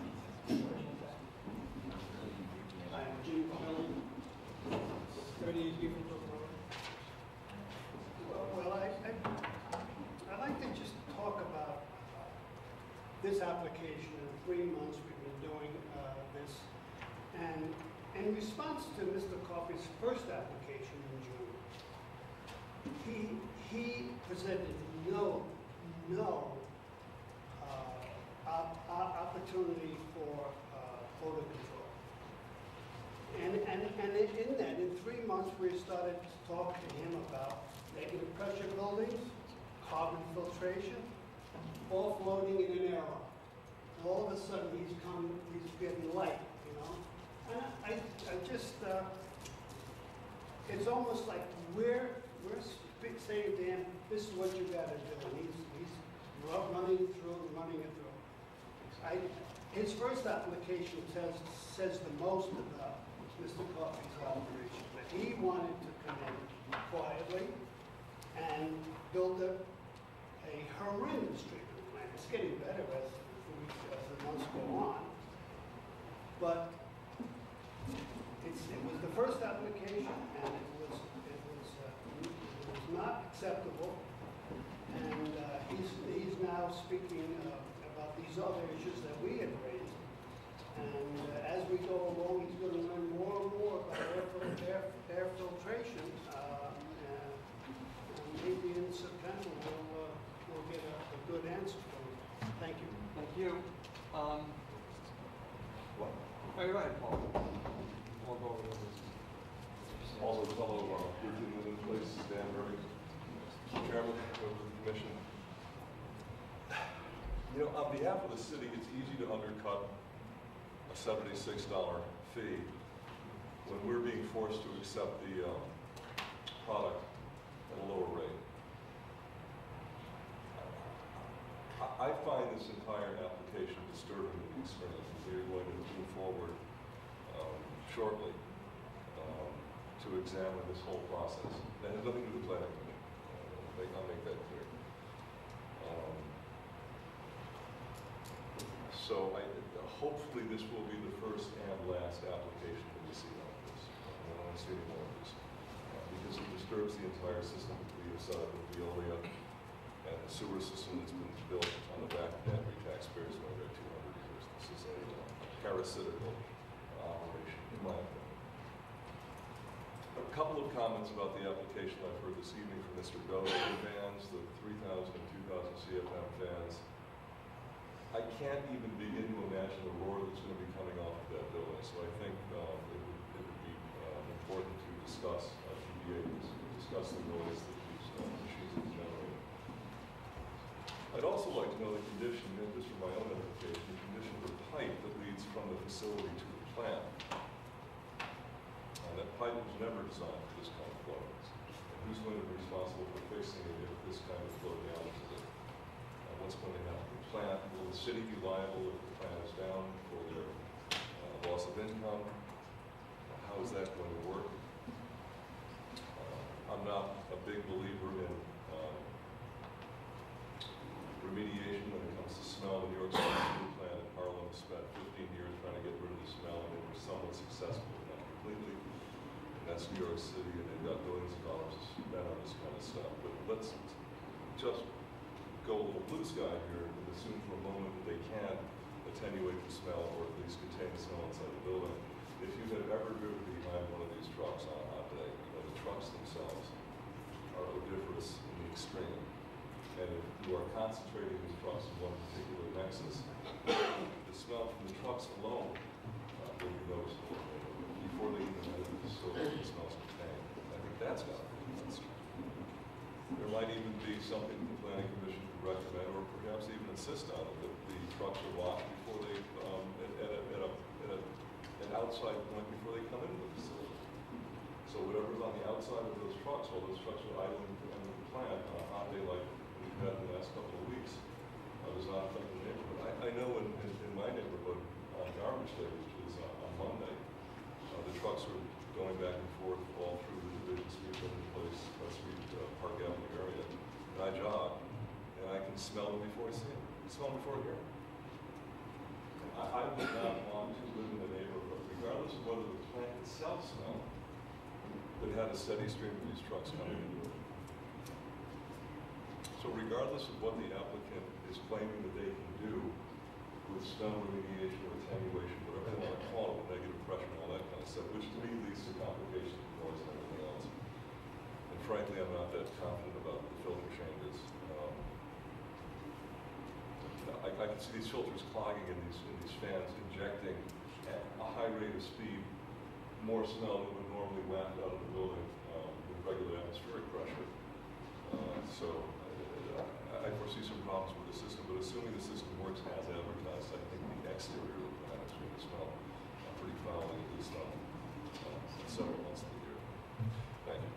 Thank you, Mr. Rocatello. Chairman, can I get a clarification? Please, just make sure you state your name. Tom Beecher, Paul Jaber's partner. Mr. Rotella, you said, and through you, Mr. Chairman. Yes. Mr. Rotella said that we are moving forward to see that this is the first and last application. I just want clarification as to who we found us. Thank you. Thank you, Paul.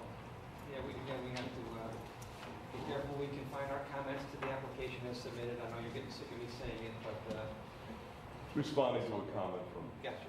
All right, Mr. Sasso, let's hear it.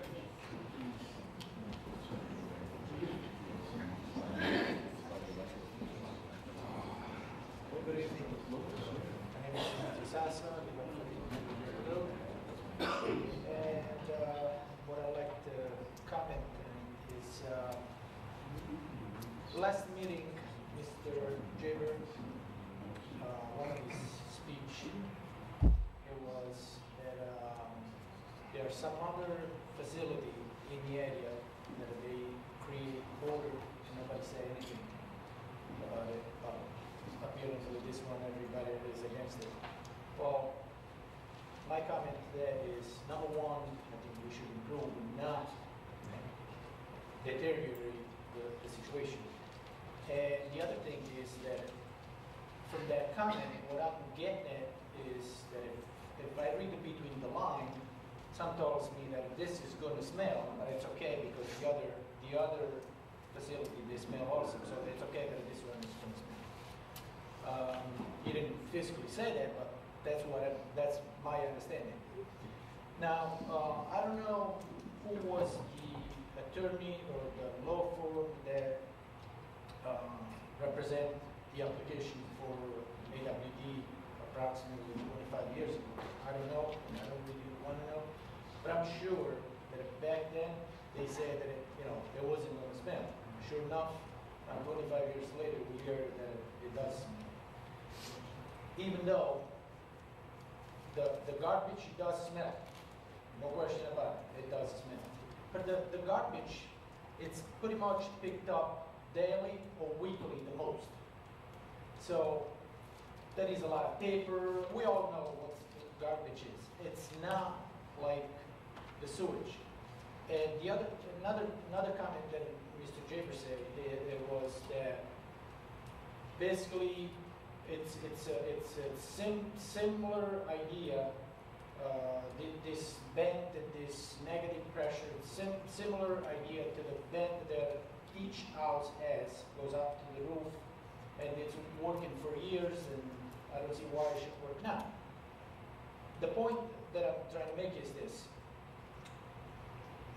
When a human being uses a bathroom, it's got nothing to do, it's not similar to the stuff that it's in the septic tank. That stuff in the septic tank, I don't know if anybody ever looked in the septic tank, but I did. It's black, it's concentrated, I mean, there are all kinds of bugs in it. So it's got nothing to do, it's not a good comparison to compare to when a human being uses a bathroom. The other thing is the sewage sewer treatment plant. The sewage sewer treatment plant, yes, it does smell, but luckily or unluckily, it was already there. The sewer treatment plant, it was there before they were locked the house around they were built. Okay? Unfortunately, or maybe fortunately, whatever, we are here before this sewer treatment plant. So I don't think that it's fair to us as a resident, as a property owner, that we gotta sacrifice our property value, life standards, and so on and so forth, so one individual can benefit financially. And there are also some questions that I asked in the past, and I didn't get an answer, such as whether they're going to be washed, like the outside of the container, the gasket, so they don't leak, because if they not get washed, they will leak. But I didn't get an answer. My point is, if they get washed, the inside of the container can be washed, the water goes on the inside. But the outside of the container, such as the gasket, if it gets washed, now it's going to go on the outside. What is going to go? What is going to be washed? Inside the building, outside the building, there is a wash bay, and so on and so forth. The other point that I made a last meeting, it was the weight of this container. And somebody saying they're going to suck it up with a pump. I don't care if they pick it up with an airplane. 50,000 pounds, it's 50,000 pounds. The point that I was making, it wasn't taken off the ground. The point that I was making, it was transported on a road based on bridge law and weight restriction that we have in Connecticut, okay? If the weight in the container, not include the container, it's a 50,000 pounds, okay? Any triaxle, quadraxle, the average weight is probably 30,000 pounds. Okay? Any triaxle, quadraxle, it's legal in Connecticut, no more than 76,000 pounds with overweight permit. That means you cannot get nothing else on it. A tractor trailer, it's legal for 80,000 pound gross weight in Connecticut. And again, no, unless you got some kind of machinery that it cannot be broken apart. Then they give you overweight permit. In this case, you cannot get overweight permit. And still, I didn't get an answer on that. In fact, even the small container, they will be overweight for a triaxle. And I got so many other questions, but I know that the time is concerned, so I thank you for all your time, and I hope that they're going to be some kind of concern about this. So, Thank you, Mr. Sasso. You're welcome. Is there anyone else wishing to speak in opposition? You want to go, Tom?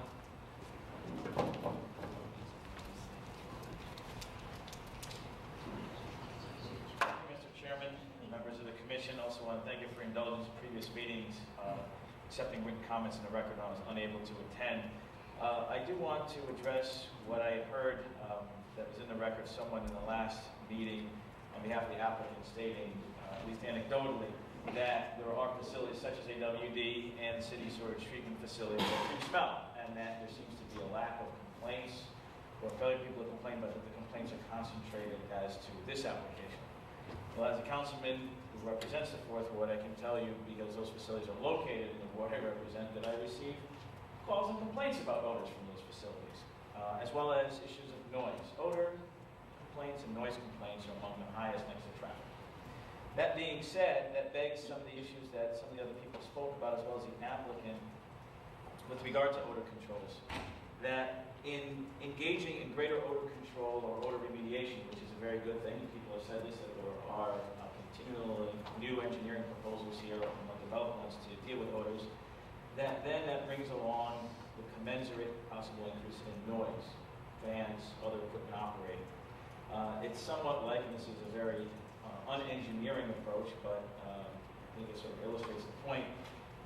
Treating a disease more and more aggressively, there's always side effects from the drug that treats that disease. So you may quash or vitiate the initial problem, you do create some attendant issues. So I would ask the commission to look also at noise issues related to greater odor control, particularly fans, operation of garages and others, which is part of the special exception review. I have led site visits to some of these sites that constituents have complained about, engaged in reviews of odor control and odor remediation efforts, worked with the city of Danbury and others to try to set up hotlines. I say that to illustrate the concern of the residents in as much as if there is odor that does escape from the odor control measures. If there is odor that does cross the property line, notwithstanding the absolutist guarantees of Thea and Mr. Federico, which I've consistently challenged, I believe more counsel and the applicant than I do the odor control experts, because they at least admit that there could be something escaping. If there is, there's remedies. You call and complain to regulatory authorities. People have already spoken that process. I'm sure you keep that in mind. Based on the fact that there are facilities that do emit odors in the 4th Ward and other parts of Danbury, the city has and others have tried to engage in some remediation over the years. It has gotten better. There are peaks and valleys, of course. I just ask that the Commission, in exercising its authority under the special exception regulations, look forward. The argument is often presented to this board, not necessarily this application, but this and others, that, well, there's already problems, so this is really just sort of a background to those problems. It just blends within them to the extent that there is any issue with it, whether it be odor or noise, vibration, or light. Well, you know, that may be somewhat of an argument, but when we're looking at the impact on a neighborhood, I think that's a dangerous road to go down, because you're just exacerbating situations rather than utilizing your authority under the special exception rules to address those issues. Look forward. Further comments here. I know you will do your due diligence in having these issues addressed before you make a decision. And so don't repeat things other people have said. I'm more than happy to address the questions you may have. Any Tom Sadi at this time, Commission members? Thanks, Tom. Thank you, Mr. Chairman. Thank Anyone you. else wishing to speak in opposition?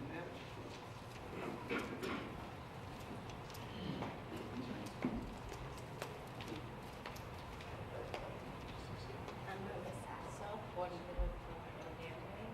I live right next door to the facility that Mr. Coffey is commenting on. And my main concern, like all of my other neighbors, is the odor control. Everything that's been presented to us does not convince me that I'm not going to have an odor issue. My main concern is I have a son with asthma. And as we all know, asthma is triggered by odor. How many asthma attacks I'm going to have to go through when this happens? When they're saying that there's a number I can call if there's an odor. We're not just talking about odor, we're talking about the health of my child if there's an odor. And as a mother, that really concerns me. So, thank you. Thank you for your comments. Anyone else wishing to speak in opposition? Open the floor, sir.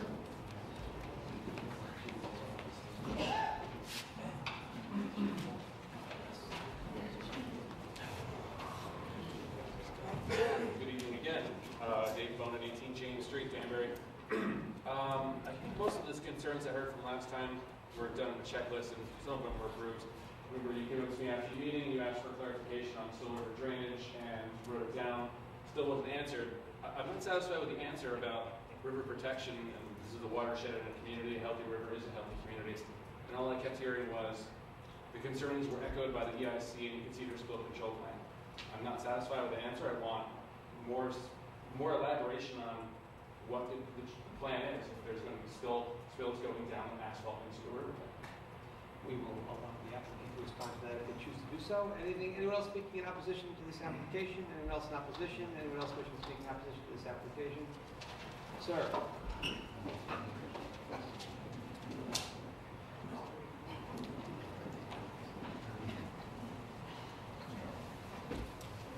No repeating.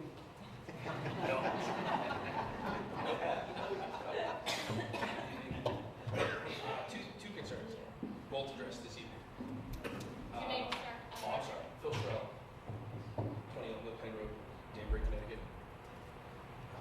Two concerns, both were spoken this evening, Mr. Chairman. Apologies for anything in the past. Solids being kept on site was commented on by Mr. Dodo. Why are they being kept on site? Where are they going to be hauled to? Who's hauling them? Is it another contractor? Some material, I did some research on line wastewater management, handling of solid and solid material, how it's organic. I would like to submit this to you for review. That's what again, sir? This is offline. It has the web information on the bottom of it. What's the source of what is it? Wastewater management, From the state of Connecticut, federal government, what's it, which? wastewater management, EDU. It's online. Okay. Wastewater management. We can mark that as an exhibit, yeah. It explains about grit handling and the organic materials involved that are in this material. The current site, if you drive by it, current site advertises topsoil screening, has the equipment there for sale and delivery. If you review this information I'm submitting, explains to you how this organic material can be screened, processed, and blended as a soil conditioner and or fertilizer, compost. Also, if it's washed, this organic material can be recycled, so to say, as a resurfacing agent for roadways and sidewalks. That's it. Thank you for your time. Thank you. Anyone else wishing to speak in opposition to this application? Anyone else in opposition? Anyone else wishing to speak in opposition to this application? Jennifer, I know we are waiting to hear from our friends in public utilities, correct? That's correct, Mr. Chairman. In addition, the department also has to prepare its final staff report. I would like the applicant to verify if there will be any additional changes so we can prepare our final staff report. Okay, so at this point, we'll have something before the 17th. Yeah, just a couple of questions to address. I think Mr. Carbone should indicate who he represents for the record. And the site plan has already been approved for his information, so it's not a new site plan, it's a new use, but not a new site plan. And the original plan we submitted did have an odor control system, not nearly the quality and sophistication of this system, but for the record, it did contain an odor control system that was presented by Trace Weed and James Hughes. And just to clarify my comments that were raised by a couple of people concerning the fact that there are two other facilities that emit odor, what I stated was that this facility is setting the standard for the city for any future facilities which may emit odor, and this is the standard that everyone should meet. And I think they're trying to twist what I said, but that's what I said.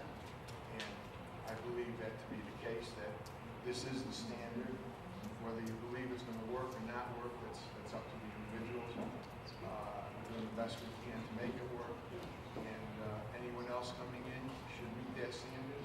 And those that are emitting odor now should try to meet the standard as well. There's no reason they shouldn't.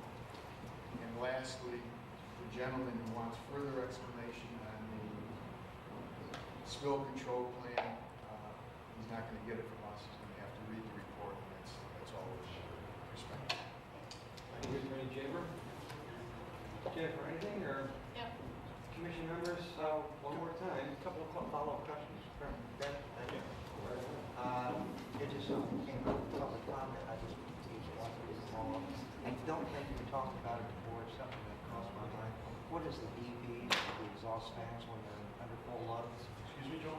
The DB sound levels. I'd have to get that. Yeah, I understand Okay. that. That's what. You asking for sound levels inside the building or? Outside. Okay. Why? But give me both inside and outside. How's that? The door's going to be open. Both fans. Okay. And what is the weight of a fully loaded solids container? I have to get that for you, but it's my understanding that they're never truly fully loaded to the brim.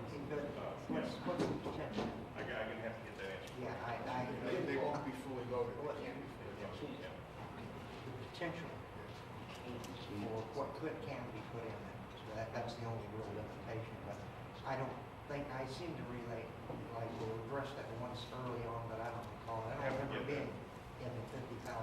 No, we'll get that. Okay. But they're definitely not gonna be fully loaded. I'm still interested in the potential.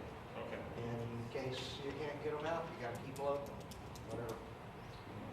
Well, no, we've been very clear. If anything happens in this facility, that you're gonna shut the door, for a variety of reasons. Well, the potential is some fortunate level in that container, whatever your potential is. Exactly. Well, commission members, as I mentioned to Jennifer, we're still waiting to hear from public utilities, so we have to do this one more time. Motion to continue. Motion's been made to continue and seconded. Any further discussion? All in favor, signify by saying aye. Aye. Opposed? This motion matter will be continued. 5 minutes, please.